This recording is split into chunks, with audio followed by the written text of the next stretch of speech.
Tout homme sur cette terre s'est posé déjà la question. Surtout plusieurs questions existentielles, entre autres. Est-ce que Dieu existe? Quelle est ma mission sur cette terre? Pourquoi je suis là? Pourtant, les épreuves de la vie nous montrent que chaque jour, nous devrons avoir un esprit fort pour affronter la vie. Est-ce à cela que la vie se résume? Pour en parler aujourd'hui, vous êtes dans les hommes d'ici. Bienvenue.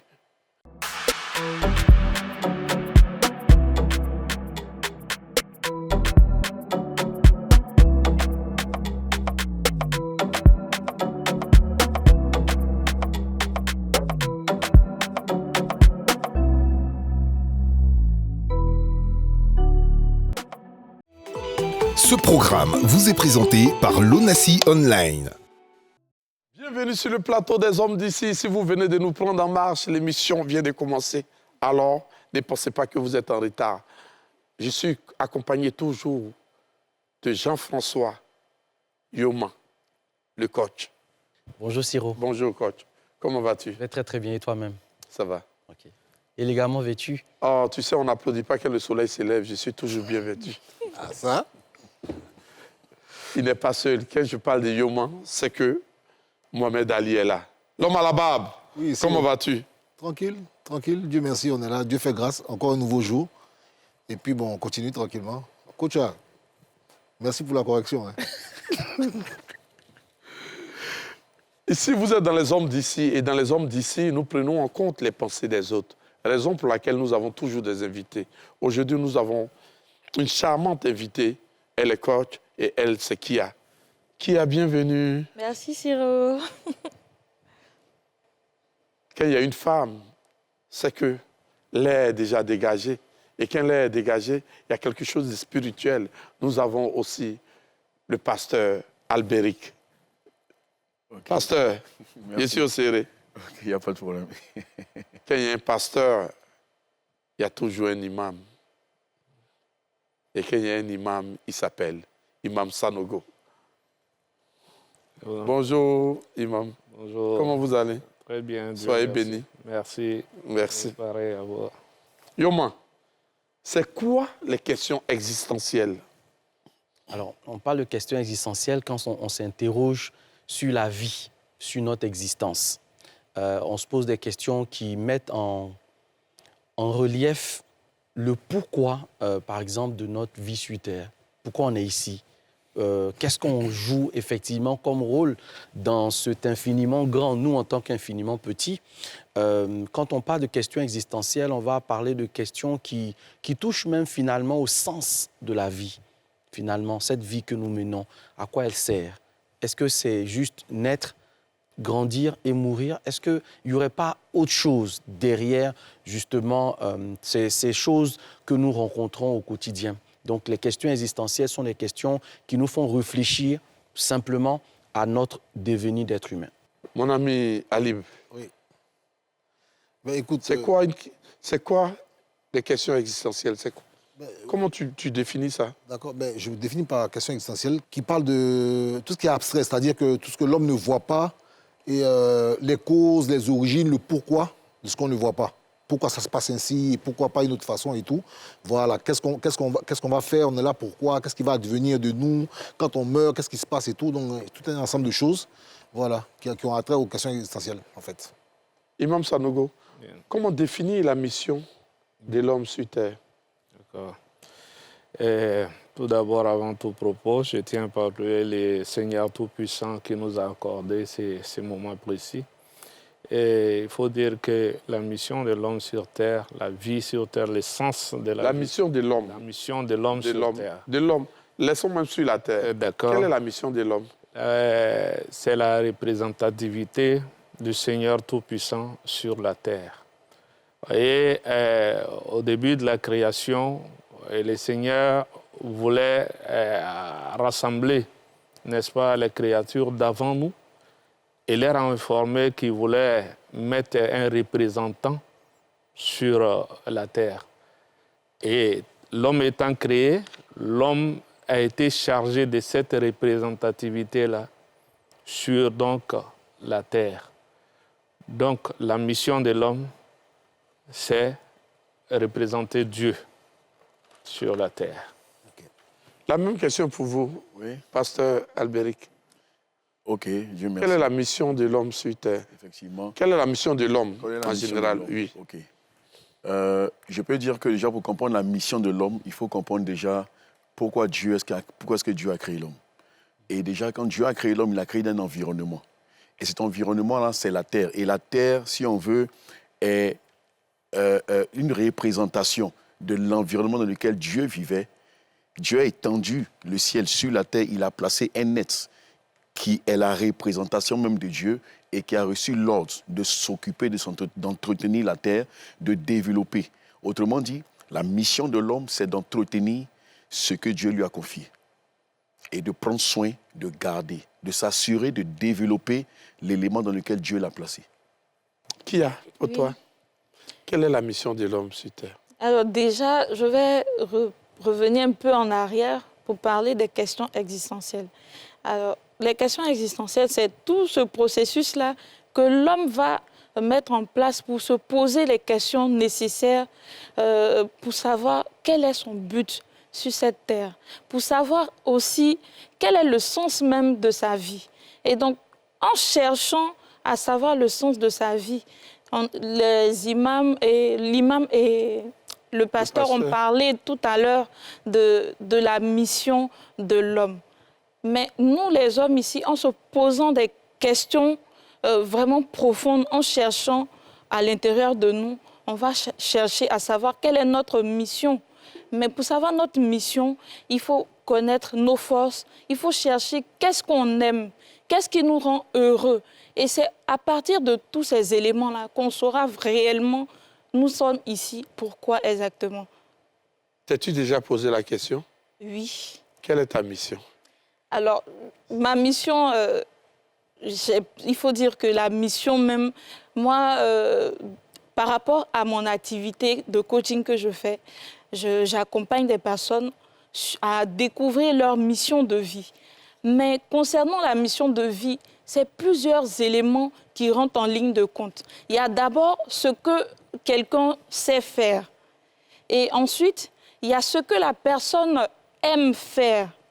En plus de ça, il y a ce dont le monde a besoin et ce pourquoi on peut payer quelqu'un pour faire une activité. Donc tout ça, il y a Okinawa, qui est une ville au Japon, une archipel au Japon, où on a développé l'ikigai, qui regroupe la mission de vie. Donc ce ikigai-là, c'est un élément qui est composé de joie de vivre et raison d'être. Donc quand on parle de raison d'être, c'est en même temps la mission de vie. C'est-à-dire qu'on est là sur Terre, on a tous une mission à accomplir. Donc c'est chacun qui doit chercher, vraiment en se posant les questions existentielles dont on a parlé tout à l'heure, à trouver vraiment, on est là pour quoi? Yoma, nous sommes là pourquoi? Eh bien, très intéressant. Je pense que la coach a développé quelque chose de fondamental. Vous voyez que dans le mot mission, il y a le mot missive. La missive, c'est une lettre, c'est un courrier qui est écrit pour un but. C'est un peu comme la lettre de créance qu'un ambassadeur reçoit quand il vient dans un pays pour représenter justement son pays dans le pays dans lequel il s'établit. Et l'être humain, l'homme, est un peu comme cet ambassadeur ayant sa lettre de créance qui représente sa mission de vie, qui représente donc l'ensemble des choses qu'il va accomplir sur Terre. Et donc, cette question de la mission de vie, il faut la voir en fait sur plusieurs dimensions parce que la mission d'un homme est multidimensionnelle. La première dimension touche en fait notre environnement. L'environnement dans lequel nous sommes, notre écosystème, nos interactions familiales. Donc, la première mission d'un homme commence dans sa famille. Et ça, c'est très important. C'est de connaître votre rôle dans la famille. Par exemple, certaines personnes peuvent naître en dernière position dans une famille et être, par leur mission de vie, le leader de la famille, par exemple. Celui autour de qui tout tourne. Exactement. Cette personne-là devient, par sa position, la personne, en fait, qui va régler les conflits, rassembler, réunir les membres de la famille, etc., qui va même devenir, si vous voulez, la bénédiction de la famille, c'est-à-dire la personne à partir de qui le nom de cette famille peut être révélé, connu, etc. Donc, ça, c'est un premier niveau. Notre mission de vie peut être aussi communautaire, c'est-à-dire au-delà de notre petite famille, ça peut toucher toute une communauté. Donc, on peut devenir un agent, entre guillemets, de développement pour les autres. Donc, on doit savoir que notre mission de vie a un lien, certes, avec nous, mais un lien aussi avec les autres. Et puis... Est-ce que tout ça, ce n'est pas une grande charge mentale pour l'homme? Ça pourrait être, si on ne comprend pas sa mission de vie, ça pourrait être une charge mentale. À quel moment on comprend sa mission de vie? Eh bien, quand on se pose des questions existentielles, Justement. quand on commence à s'interroger... On peut se poser ces questions-là et ne pas trouver... Exactement, mais c'est un point de départ. Oui. C'est un point de départ. Dès lors que je me pose des questions, ça veut dire qu'il se passe quelque chose déjà. Donc, je suis dans le processus, je suis dans la quête de sens. Et c'est important de savoir que dès lors que vous commencez à vous poser des questions sur votre mission de vie, en fait, c'est que cette mission-là est dans la perspective de vous rencontrer. Ça veut dire que vous êtes sur le point de rencontrer, en fait, cette mission de vie et de la connaître. Et à ce moment-là, laissez-moi vous dire qu'il y a ce qu'on va appeler des aides de destinée, des destiny helpers, qui vont se mettre en communion avec votre désir de découvrir votre mission de vie. Et ces destiny helpers, ça peut être des hommes de Dieu, à travers lesquels vous allez avoir une révélation très précise de votre mission de vie. Ça peut être aussi une formation à laquelle vous assistez, ça peut être une sorte de conférence à laquelle vous participez, mais dès que vous êtes en quête de sens, l'univers même va vous pousser à aller dans des environnements, à faire des rencontres qui vont favoriser cette mission de vie-là. Pasteur Aka, Oui. comment on découvre sa mission? OK, une bonne question, merci. On peut découvrir sa mission déjà au bas âge. Déjà, un enfant peut être attiré vers ce à quoi il est prédestiné.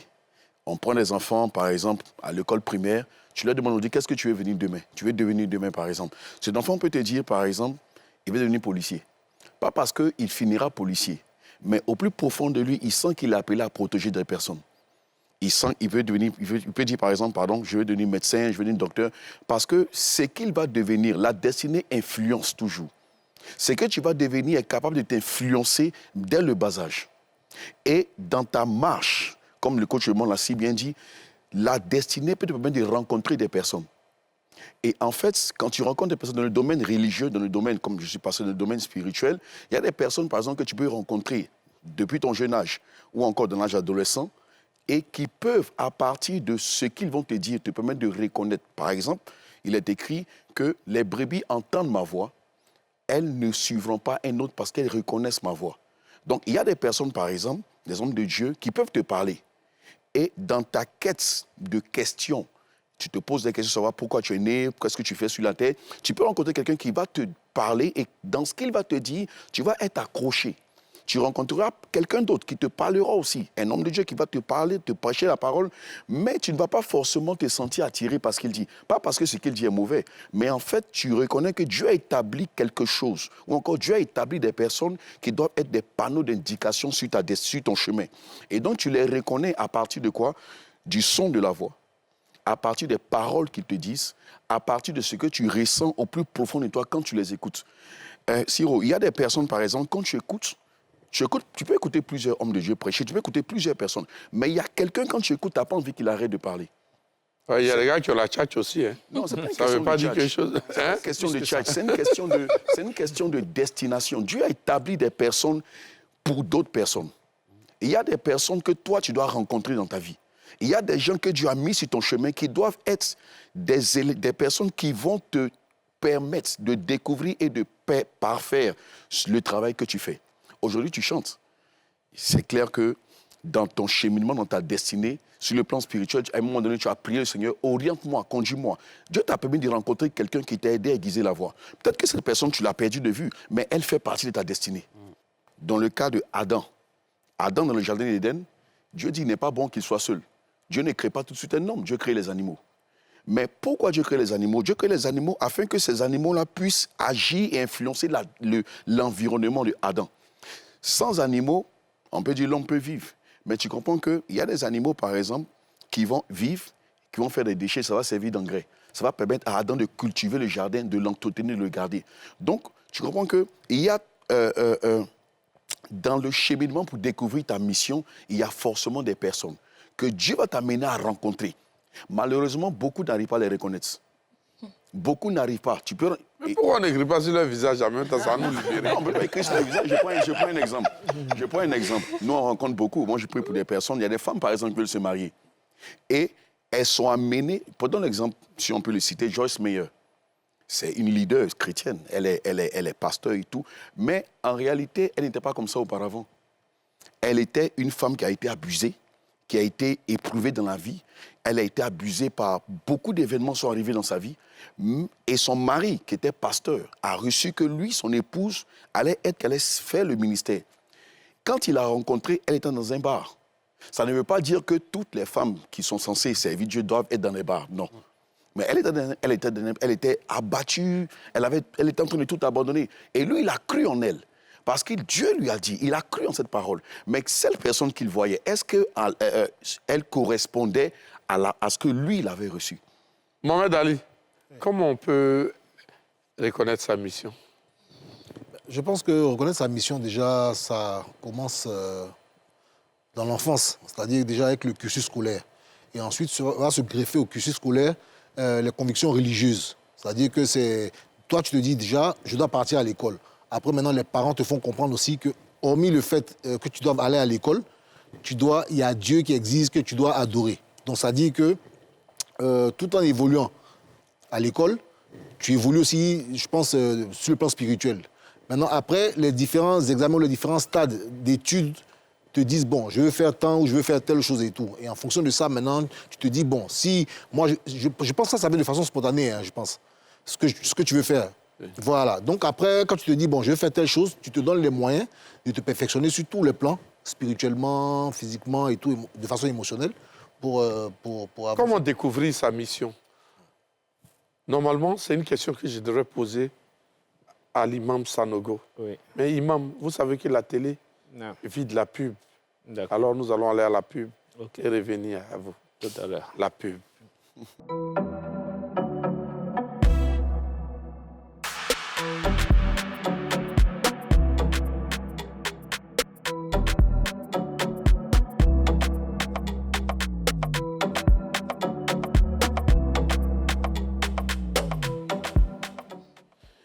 Si vous venez de nous prendre en marche, vous êtes dans les hommes d'ici. Et dans les hommes d'ici, je suis toujours accompagné de Jean-François Yoman, le coach.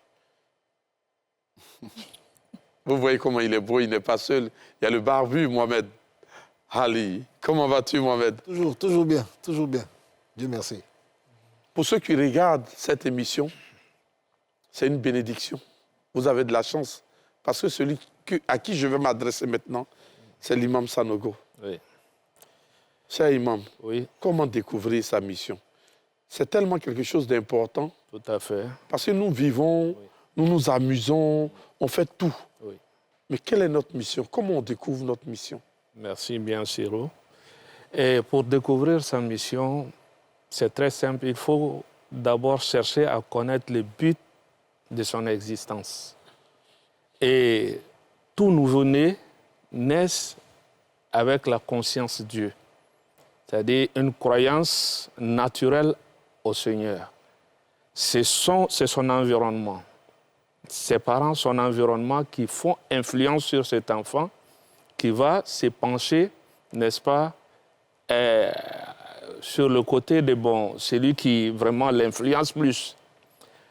Et Dieu nous dit, il y a dans la création des cieux et de la terre, est, n'est-ce pas, un sujet de réflexion pour les doués d'intelligence, qui, debout, assis ou couché, médite sur la création. Il mentionne d'abord Dieu, et il se souvient de Dieu, et il contemple la création et conclut par « Seigneur, tu n'as rien créé en vain.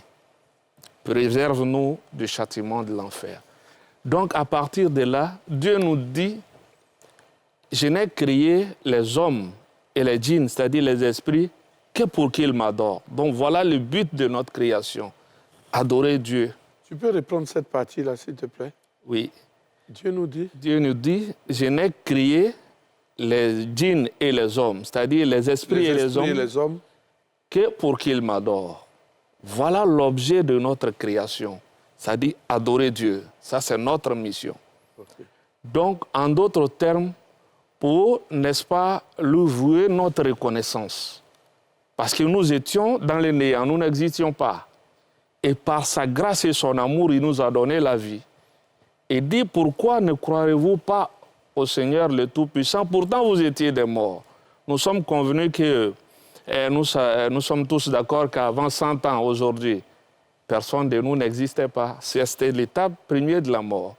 Et il nous a donné la vie.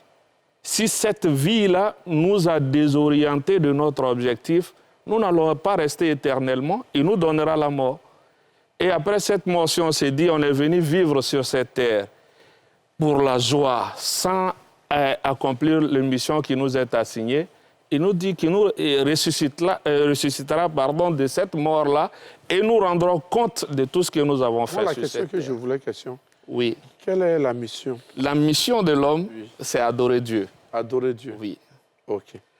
Et cette adoration-là, avant qu'on avance, cette adoration-là, ça, dans toutes les activités de l'être humain sur Terre. OK. Les personnes qui sont nées dans des familles de mécréants, oui. Est-ce que ces personnes-là ne sont pas aussi les enfants de Dieu parce qu'ils ont été influencés par ce qu'ils ont trouvé là? Effectivement. Oui. Comment ces personnes-là trouvent leur mission? Effectivement. Ces personnes-là, vous savez, la vie et la mort ont été créées pour nous mettre à l'examen. Qui de nous sera meilleur en action? Donc, c'est, comme je le disais tantôt, tout nouveau-né naît avec la conscience de Dieu, une croyance naturelle. Donc, ces personnes-là peuvent être influencées par, n'est-ce pas, des mauvais esprits. Et puis, ils se désorientent de la voie de Dieu.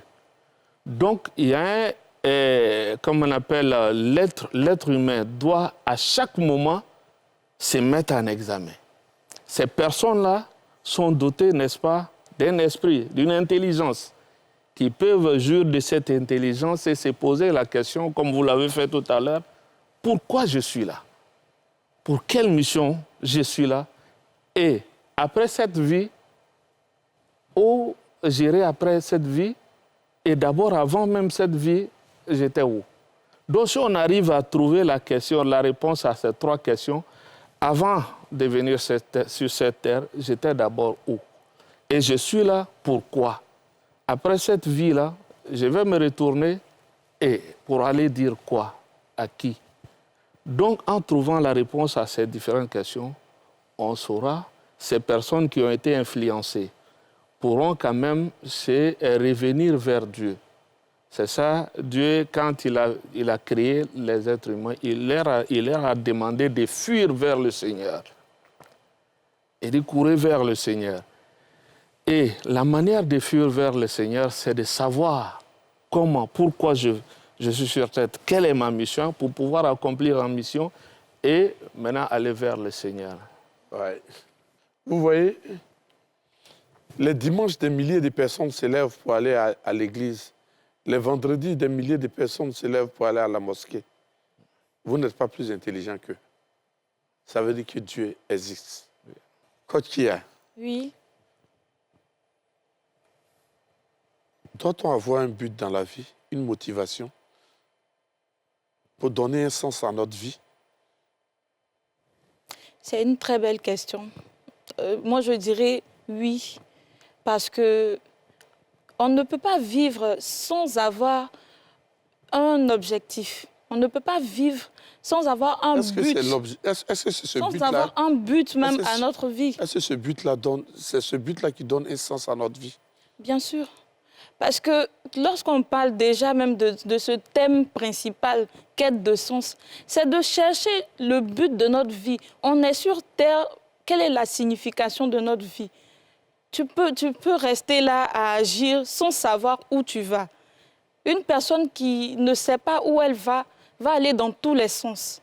Donc, c'est nécessaire d'avoir un but dans la vie. Et donc, pour avoir ce but-là, c'est pour cette raison qu'il faut se poser les bonnes questions. Et pour se poser les bonnes questions, il y a plusieurs choses qu'on peut faire. On peut essayer de méditer, par exemple. Les guides religieux l'ont dit tout à l'heure, chercher à se poser des questions d'où on vient et surtout, nous sommes là, pourquoi exactement? Mais moi, j'irai plus loin pour dire qu'on a cette possibilité-là aussi de chercher à connaître nos valeurs réelles et chercher à voir, lorsqu'on va quitter cette terre, qu'est-ce qu'on veut laisser comme héritage? Quelle image on veut que les gens retiennent de nous lorsqu'on ne sera plus là? Et c'est à partir de cette fin-là qu'on doit vivre et se comporter correctement, faire les choses en alignement avec nos valeurs, avec nos principes. Mais, coach, moi, Mohamed Ali, tu voulais demander. Donc, c'est-à-dire que je voulais rebondir sur la question. Non, tu veux lui parler bien Oui, je veux lui parler. Je veux lui demander. Donc, ceux qui ne croient pas en Dieu, c'est-à-dire les athées, ou bien ceux qui estiment que la création de l'univers est scientifique, ceux qui estiment que le monde n'a pas été créé par une entité qu'on appelle Dieu et tout, c'est-à-dire que c'est un ensemble, c'est purement scientifique. Donc ces personnes-là n'ont pas d'objectif de vie ou bien ne doivent pas se poser des questions existentielles? Alors, je pense que ces personnes-là aussi se posent des questions. Et c'est en se posant des questions qu'ils ont sûrement trouvé la réponse selon laquelle le monde a été créé par un Big Bang ou je ne sais quoi. Donc, forcément, ils se posent des questions également et ils ont eux aussi un but. Tout le monde ici a un but précis. Est-ce que le féticheur a un but? Mais c'est évident qu'il a un but aussi. Oui, en fait, ce que je veux dire, c'est que, bon, tout le monde a un but. Il y a un but. Que tu sois athée, que tu sois chrétien, que tu sois musulman, l'homme en général vit pour un but. Et malheureusement, on peut te donner, te communiquer un but afin que tu l'atteignes. Les tueurs en série, par exemple, leur but, c'est de tuer. Ils ne sont pas nés... À la base, tu prends les tueurs en série, quand tu regardes souvent des émissions et tout, tu vois que ce n'est pas ce qu'il a toujours voulu être. Mais la vie, l'environnement dans lequel il a évolué, lui a imposé. Il a vu le père battre la mère, il a vu des gens tuer, il a vu des gens faire cela, ça a commencé à l'influencer. Et donc, lui aussi, il s'est dit, c'est la meilleure manière de vivre. Il y a des gens qui commettent des erreurs, des actions aujourd'hui, quand tu leur poses des questions, pour lui, c'est normal. Pour lui, c'est normal. Et comment reconnaître le but de sa vie? Il faut faire attention, il faut activer le monde spirituel. Et comment? Au travers des songes, au travers des rêves. Quand tu dors la nuit, Dieu peut te parler par rapport à ceux à et ceux à qui Dieu ne parle pas. Parce que tout le monde n'est pas né pour entendre la voix de Dieu. Tu as fait des rêves, on te pousse chaque fois là. J'explique. Dieu parle. Tu sais, la Bible dit Dieu parle tantôt d'une manière, tantôt d'une autre. Le vêtement que tu portes, c'est un langage. Oui, oui. Écoutez-moi. Non, quand tu t'habilles, tu peux vouloir communiquer. Tu communiques au travers des vêtements que tu portes. Tu donnes un message. Il y a des personnes qui peuvent donner un message à partir de ce qu'elles vont porter. Dieu parle. Tu peux dormir la nuit, tu peux avoir des songes, tu peux rencontrer des personnes. Comment faire la différence dans ce cas-là entre un songe et un rêve? Moi, la question que je voulais poser là, pour mieux vivre là, il faut être d'abord spirituel, c'est ça? Oui, il faut être spirituel. L'homme de Dieu. Oui. Obligatoirement. C'est ça? Il faut être spirituel. Exactement. Et pour abonder dans le même sens qu'il y a, tout à l'heure, elle a dit que l'homme doit être, n'est-ce pas, un exemplaire pour les autres. Oui. Et j'ai dit dans mon introduction que Dieu, il a créé la mort et la vie afin de nous mettre à l'épreuve. Qui de nous se comportera de la meilleure manière? Et étant donné que Dieu est l'être suprême, par exemple, je prends un livre.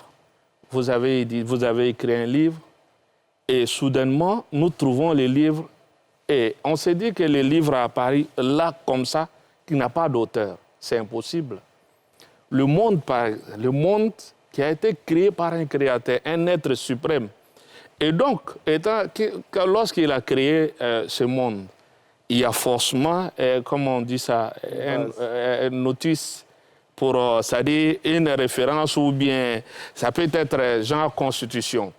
les êtres humains vont vivre sur la terre pour ne pas que la terre soit désordonnée. Voici la conduite à tenir. Dieu, il a tracé 2 voies.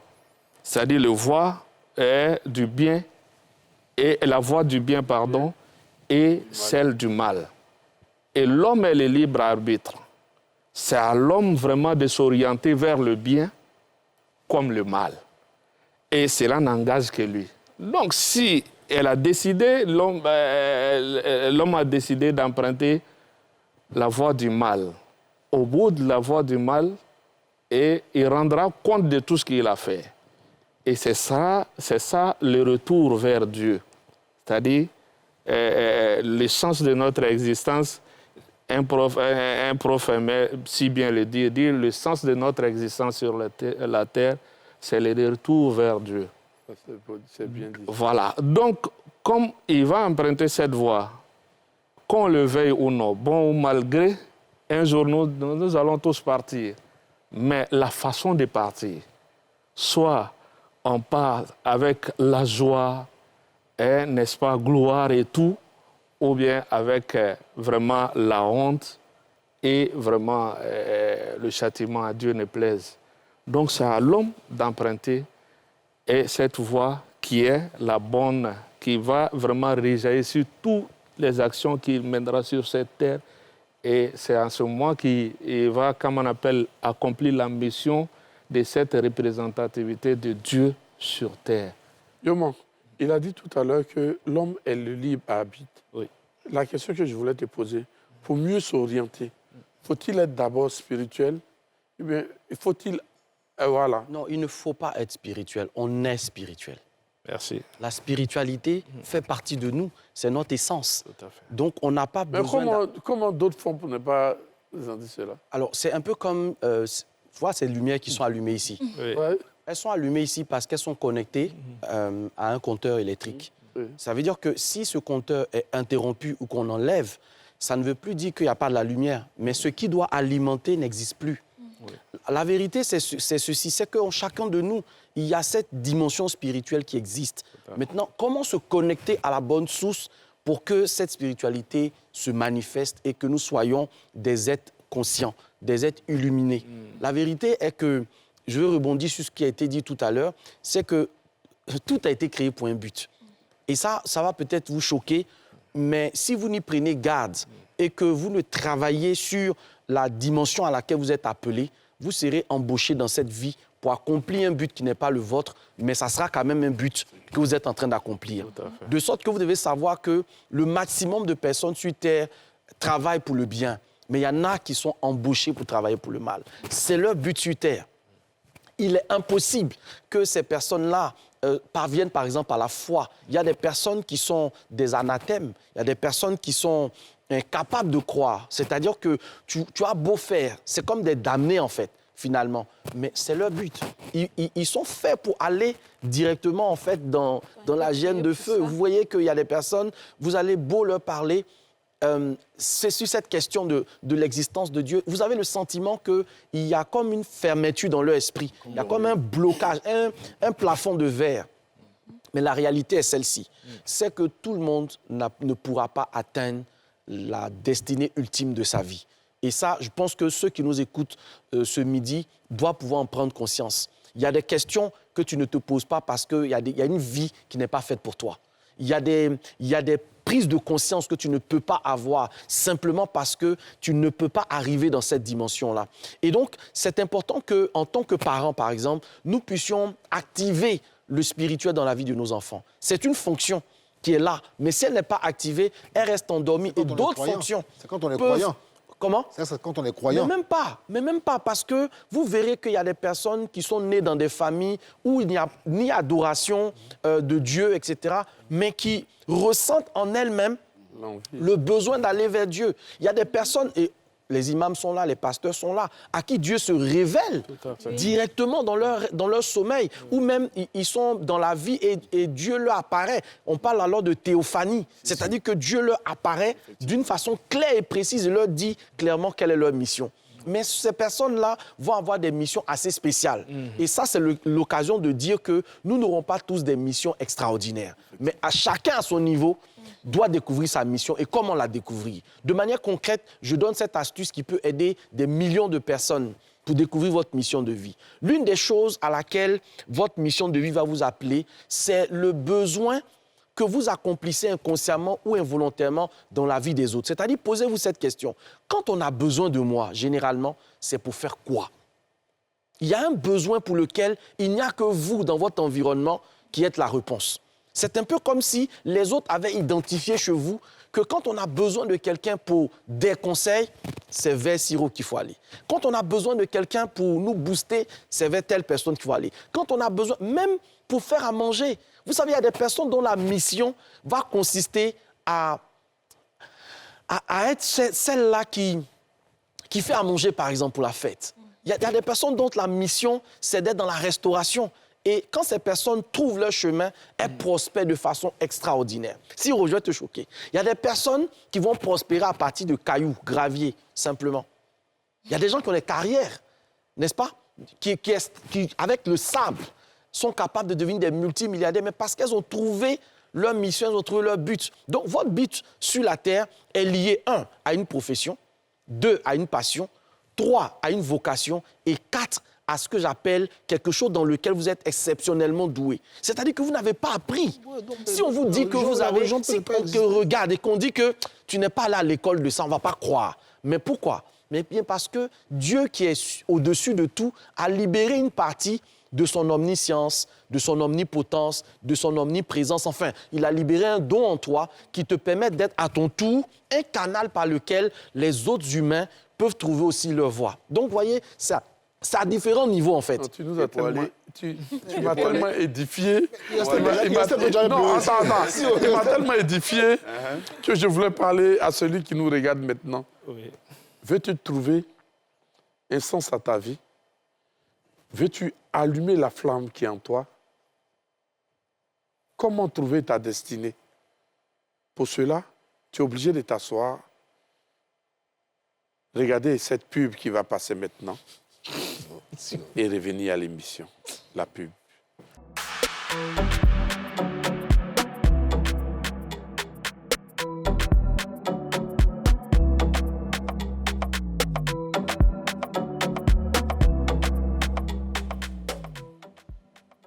Si vous venez de nous prendre en marche, vous êtes dans les hommes d'ici.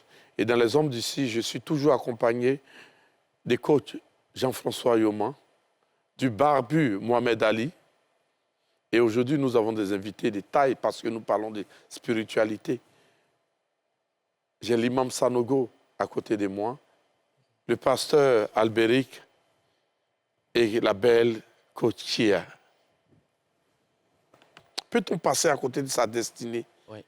Oui, malheureusement, c'est quelque chose qu'on néglige, mais plusieurs personnes sont passées à côté de leur destinée parce qu'elles ont fait les mauvaises rencontres. Oui, je peux laisser les hommes de Dieu intervenir dessus. Avec plaisir. Et puis après, tu vas... Papa, Oui. comment un homme peut perdre sa destinée? Pour répondre à cela, et tout à l'heure, nous avons parlé de l'influence, de mauvaise influence. Vous savez, il y a le diable qui a juré de ne jamais laisser, n'est-ce pas, de s'orienter, les hommes de s'orienter vers ce qui est convenable et bien pour eux. Donc, étant donné que le diable est juré de vraiment les désorienter de la bonne voie, et ce diable-là même peut vraiment, avec l'aide de certaines personnes, désorienter l'homme, n'est-ce pas, de savoir, oui, c'est-à-dire son but. On peut lui voler cela à travers, n'est-ce pas, la désorientation, le mauvais conseil du diable, qui vraiment, au lieu de s'orienter vers l'essentiel, qui va les désorienter vers ce qui sont les détails. Les détails qui vont se vraiment donner à fond pour cela en oubliant l'essentiel. Donc, quand c'est comme ça, il a, comme on appelle, été détourné de son but. c'est-à-dire sa mission, ou bien c'est cela. C'est ça. Oui, il a été détourné de sa mission. Et au lieu de voir, n'est-ce pas, cela comme on appelle un échec, et plutôt pour lui, il voit bientôt comme on appelle c'est une réussite. Le diable lui a induit en erreur. Et donc, le diable embellit ce qui, comme on appelle, ce qui lui a montré comme voie à suivre. En suivant le diable, il oubliera forcément le but de sa mission. Mohamed Ali, tu faisais des signes. Okay. L'homme de Dieu, tu voulais parler? Oui, je voulais parler. Je dis qu'il y a aussi, pour ma part, quelque chose qui peut définir ou influencer les questions existentielles chez quelqu'un. C'est-à-dire qu'on a des gens, par exemple, qui estiment que, sur la base de la religion, que chrétienne ou musulmane, par exemple, qui estiment que, au lieu de nous laisser vivre c'est-à-dire entre les deux, Dieu et puis Satan. Bon, lui, il dit, je combats toute ma vie contre toi, l'autre dit... Mais non, tu vois, tu es un peu quitté sur la question. Non, je n'ai pas quitté, j'en arrive. C'est-à-dire qu'il estime que... C'est-à-dire qu'il y aurait eu un claquement de doigts, on n'était pas à autre chose. Et donc, du coup, c'est-à-dire que tout ce qui était question, à savoir pourquoi Dieu nous a créés, pourquoi Dieu nous demande ça, n'allait même pas exister. Je ne sais pas si tu comprends ce que je veux dire. Je ne peux pas te comprendre parce que moi, je suis un amoureux de Dieu. Non, je parle avec on n'est pas quelqu'un seul. qui est amoureux. Je suis amoureux de Dieu aussi. Pas. Je suis amoureux de Dieu aussi. Quelqu'un qui est amoureux, là, quand on parle avec des amis, fonce. Quand on parle avec des amis... Tes amis sont perdus. Comment ne pas perdre ça? Le sens de la vie est rattaché à Dieu. Non, comment on réussit à enlever quelqu'un de son chemin? OK. Comment est-ce qu'on réussit? Oui, parce que comment est-ce qu'on peut toi, tu es chrétien. En fait. Dans la Bible, par exemple, on parle de destinée. Tout le monde a une destinée. Mais comment ça s'est fait que, pour certains, finit en destin? Pourquoi? OK, je vais expliquer. Je vais prendre le cas dans la Bible de Luc chapitre 4. Dans Luc chapitre 4, la Bible dit que Jésus est parti jeûner pendant 40 jours. Après avoir fini de jeûner pendant 40 jours, le tentateur est arrivé. Dans quel but? De l'amener, donc, quand le diable vient, c'est pour l'amener à pécher. Il vient, la première tentation qui se passe, c'est qu'il vient lui dire, si tu es le Fils de Dieu, transforme ces pierres en pain. Jésus va lui répondre en disant, l'homme ne vivra pas seulement de pain, mais de toute parole qui sort de la bouche de Dieu. Le diable ne lui dit pas, ne crois plus en Dieu. Il ne lui dit pas, par exemple, pour un chrétien, ne va plus à l'église, ne va plus à la mosquée, ainsi de suite. Il dit, si tu es le Fils de Dieu, transforme. Autrement dit, déjoue, ou encore, il faut dévier du but. L'objectif du diable, c'était quoi? Amener Jésus à se défocaliser du but céleste et se focaliser sur la terre. Il y a beaucoup de personnes qui se sont défocalisées parce qu'ils ont voulu faire comme les autres. Ils ont perdu le sens. Deuxième chose, Jésus est pris par le diable. La Bible dit le diable le transporte sur le haut du temple. Le haut du temple signifie quoi? Il dit, il est écrit, jette-toi de là. Il ordonnera à ses anges de te porter sur les mains afin que ton pied, pour ne pas que ton pied heurte une pierre. Mais quel est l'objectif que le diable veut susciter? L'orgueil. L'orgueil a amené plusieurs personnes à être détournées de leur but. Le fait de vouloir paraître dans la vie. Aujourd'hui, il y a beaucoup de gens qui sont allés, chez des féticheurs, dans le but d'avoir beaucoup de moyens pour paraître. Beaucoup de gens aujourd'hui veulent qu'on les voie. Il y a des personnes qui ne veulent pas être quelque part sans qu'on ne dise leur nom. Elles ne se sentent pas. Il y a de l'orgueil. Le fait de vouloir se sentir supérieur aux autres va t'amener à te détourner du but, du sens de ta vie et aller, comme l'imam l'a dit, aller adorer le diable pour avoir quelque chose d'éphémère. Troisième chose, il dit, si tu te prosternes et m'adores, je te donnerai toutes ces choses-là. Pourquoi? Parce qu'il veut faire croire au Seigneur que le but de la vie d'un homme, c'est d'avoir tout ce qui est sur la terre. Mais non. Il y a des gens qui sont malheureux, qui vivent, qui ont tous les millions, qui ont tous les milliards, mais qui ne dorment pas la nuit. Il y a des gens qui aujourd'hui ne sont pas en paix. Il y a des personnes, moi j'ai connu quelqu'un à Koumassi dans les années 90, 95, mais qui avait, je ne vais pas dire son nom, qui avait tous les moyens. Lorsque la voiture Mercedes 2 portières était sortie au début, il a pu l'acheter. Mais cet homme-là, un jour, sa femme allait taper à la porte. Personne ne répondait. Ils ont cassé la porte, ils l'ont retrouvé brûlé sur son lit. Le lit n'a pas brûlé, lui seul a brûlé. Calciné sur son lit. Mais ça dépend des choix. Tu vois, aujourd'hui, il y a des personnes, tout le monde est tenté. Tout le monde est tenté à dévier d'une manière ou d'une autre. Mais ceux qui restent focalisés sur le but et le sens de leur vie sont des personnes qui ont entendu la voix du Seigneur. Et comme je l'ai dit, comment ils l'ont entendu? Ils l'ont reconnu, soit au travers d'un songe, soit au travers d'une vision, soit au travers d'une parole qu'ils ont entendue, soit même au travers de la télévision. Tu peux regarder la télé, et puis, comme le coach l'a si bien dit, quelqu'un peut dire une chose qui va attirer ton attention et réveiller en toi Comme un déclic. un déclic, justement. Exactement. Toi, aujourd'hui, tu crois en Dieu. Il y a des gens qui ne croient pas. Mais si toi, tu crois, c'est pour que ta croyance que tu as, la foi que tu as, doit t'amener à aller parler à d'autres personnes. C'est en ce sens qu'on parle d'évangélisation. Dans le psaume 37, David dit pourquoi le méchant prospère dans sa voie. Mais Dieu, il a créé le méchant pour un but, pour que demain tu ne le vois plus. Il y a des gens sur la terre, comme le coach m'a dit, leur objectif, que tu le veuilles ou pas, sa fin est déjà tracée. Tu vas beau faire, il ne te coûtera pas, il ne comprendra pas. Pourquoi? Parce que Dieu dit, leur cou est raide. Dieu a affaibli les oreilles, afin qu'il y ait des gens qui voient le chemin et l'évitent. Il y a des personnes qui vont, tu vas beau faire, ils ne pourront pas. Moi, je reçois des personnes, je termine avec, je reçois des personnes, je prie pour elles. Il y a des choses que je leur demande de faire, des moments où je donne des prières. Mais les personnes reviennent avec le même problème, pas parce que Dieu n'est pas capable de les aider, mais parce qu'il va te dire non, je n'ai pas pu faire parce que c'était compliqué. Il ne peut pas faire. Il ne peut pas faire.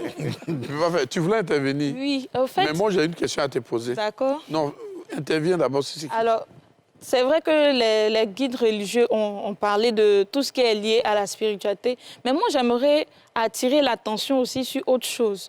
Vous savez, comme ils l'ont si bien dit, l'homme va naître et quand l'enfant naît, il n'a pas toutes les facultés, toutes les connaissances qui existent. Et il est comme un verre qui est vide. Et au fur et à mesure, le verre va se remplir. Donc, il y a les parents qui vont lui donner une éducation. Et lorsqu'il va aller à l'école également, il va recevoir une éducation là-bas. Avec les amis et autres, il y aura d'autres éducations aussi au fur et à mesure qu'il va intégrer à son verre. Et au fur et à mesure, il va commencer à avoir des attitudes, il va se socialiser avec les autres. Et il y a quelque chose de très important que les gens négligent, c'est le fait d'avoir confiance en soi. Parce que quand quelqu'un ne se fait pas confiance, il va avoir tendance à suivre les autres. Et si tu suis les autres, tu vas forcément passer à côté de ta destinée. Tu auras peut-être... Tu es destiné à faire un métier, mais parce que tu entends les gens dire que tel autre métier est bien et que c'est bien payé, tu te bases sur les dires des autres et tu te diriges là. Je voulais te poser une question. Tu es de quelle religion? Oui. Ça se voit. Non, pas forcément. Ça se voit pas seulement. Hein. Pas forcément. Tu m'as parlé des Japonais, tout ça. Donc Pas forcément. Je suis musulmane. Merci. Là, je voulais te poser une autre question. Oui. Pourquoi les hommes s'attendent toujours à ce que la femme prie pour eux? Les hommes s'attendent à ce que la femme prie pour eux. Bon, ça, c'est pas forcément général, hein, parce que c'est pas tous les hommes qui pensent ainsi. Non, les hommes ici, c'est un homme qui a Il ne veut pas que sa femme prie pour lui. C'est dans quelle méchanceté mettre nos femmes là? Mais peut-être qu'il se dit simplement que la femme est beaucoup plus écoutée par Dieu. Parce que, comme on dit, entre griffes, on dit ce que femme veut, Dieu veut. Donc, ils ont vraiment envie que leur femme fasse des bénédictions pour eux. OK. On va faire ça rapidement. Hein. Yoma, pourquoi les hommes s'attendent à ce que les femmes prient pour eux? Eh bien, parce que inconsciemment ou involontairement, l'homme prend à un moment donné la pleine mesure de la dimension spirituelle de la femme. L'homme est conscient à un moment donné que la femme déploie une énergie spirituelle parfois plus intense. Elle a une approche, une démarche, une façon d'être qui la lie presque directement à la divinité. Vous voyez, donc ça aussi, c'est un élément fondamental dans la matrice de la femme, sa dimension maternelle, le fait pour elle de porter la vie. Et c'est déjà en soi, je veux dire, un élément fondamental qui la relie d'une certaine façon à la spiritualité. Et dans toutes les spiritualités du monde, les femmes sont plus actives, les femmes sont plus puissantes d'une certaine façon, peut-être à cause de leur sensibilité aussi aux choses spirituelles, je pense. Mohamed Dali, la même question pour toi. Oui. Pourquoi tu t'attends à ce que ta femme prie toujours pour toi? Déjà, parce que ça fait... je pense que 2 forces valent mieux qu'une.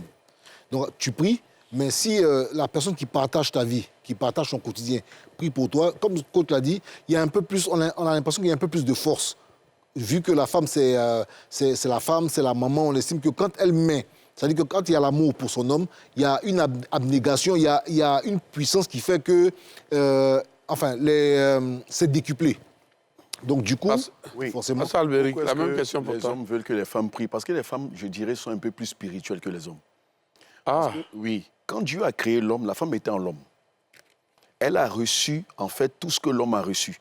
Si tu veux, c'est comme si tu verses quelque chose dans un pot et il y a le résidu. Bon, excusez-moi du terme, la femme n'est pas un résidu. Mais lorsque Dieu a créé l'homme, il a tiré la femme de l'homme, tu vois. Et tout ce que Dieu a donné à l'homme s'est déposé en la femme. C'est la raison pour laquelle le diable est après la femme. Et la pomme, là? Qui a conseillé à Adam de manger la pomme? Non, c'est pas une Eh, c'est pardon, une désobéissance. la- Mais en fait, ce qui s'est passé quoi? Pourquoi est-ce que le diable est la femme? Parce qu'en réalité, la femme est censée porter celui ou la personne qui va en naissant lui écraser la tête. Comme il est dit, tu lui mordras le talon et lui, il t'écrasera la tête. Tu vois? Et la femme est très spirituelle. Dans quel sens? Dans le sens où une femme, qu'elle croit en Dieu ou qu'elle ne croit pas, elle a un sixième sens que Dieu lui a déjà donné. waouh. Elle a quelque chose qu'elle a que l'homme n'a pas. La femme donne la vie. Ok. Waouh. La femme donne la vie. Elle donne la vie. L'homme de Dieu. Oui. C'est la même chose que je vais dire, Moi, pourquoi une femme doit prier pour son homme? parce que la femme est beaucoup spirituelle. Ok. La femme ne connaît pas, elle est beaucoup sincère. Lorsque la femme est sincère dans ses prières, et la prière devient 2 fois plus rapide à exaucer que l'homme. Waouh. Parce que l'homme, c'est vrai, nous sommes sincères. L'homme est sincère, mais l'homme a, n'est-ce pas, plusieurs orientations dans sa pensée. Or, la femme, lorsque la femme décide de prier pour son mari ou bien pour son homme, ah non, là, c'est la sincérité. Tout ce qu'elle va proférer comme propos, ça vient du fond du cœur. Or, pourtant, l'exaucement, la condition de l'exaucement, c'est de proférer ce qu'on a dans le cœur. Et les hommes, c'est le contraire. Souvent, on dit ce qu'on n'a pas dans le cœur. Or, la femme, lorsqu'elle parle avec, n'est-ce pas, douceur à Dieu Tout-Puissant, je prends le cas de Zacharie qui n'avait pas d'enfant. Et quand il s'est mis à prier, il a d'abord montré son état à Dieu. Il a dit, ô Seigneur, je suis avancé en âge. Mes os sont déjà fatigués. Mais, comme on appelle, je suis déjà âgé et puis je n'ai pas d'enfant. Mais je ne suis pas du tout, n'est-ce pas, découragé. Ou bien, comme on appelle, je ne baisse pas les bras pour te prier. Accorde-moi donc un enfant. Il dit, ma femme aussi n'enfante pas. Elle est beaucoup avancée en âge. Mais je ne suis pas du tout désespéré de ta miséricorde. Donc, les savants nous disent que Zacharie, il a d'abord montré son état de faiblesse à Dieu. Donc, la femme étant faible, elle se base sur cette faiblesse et sur la sincérité également pour implorer le Seigneur Oh, Tout-Puissant. merci, Imam. Mais il ne fallait pas qu'elle donne la pomme à Adam. Femme. Votre voix est douce aux oreilles de Dieu. Priez pour vos maris. Merci. Dites ce que vous avez dans le cœur. Parlez à Dieu. Et vos prières seront exaucées. La destinée de votre mari, de vos différents maris, est dans votre main. Oh. Merci. C'était les hommes d'ici. On était avec des guides religieux. Et aujourd'hui, vous m'avez touché. Bébé, il faut prier pour moi. Oh. Ce programme vous a été présenté par l'ONACI Online.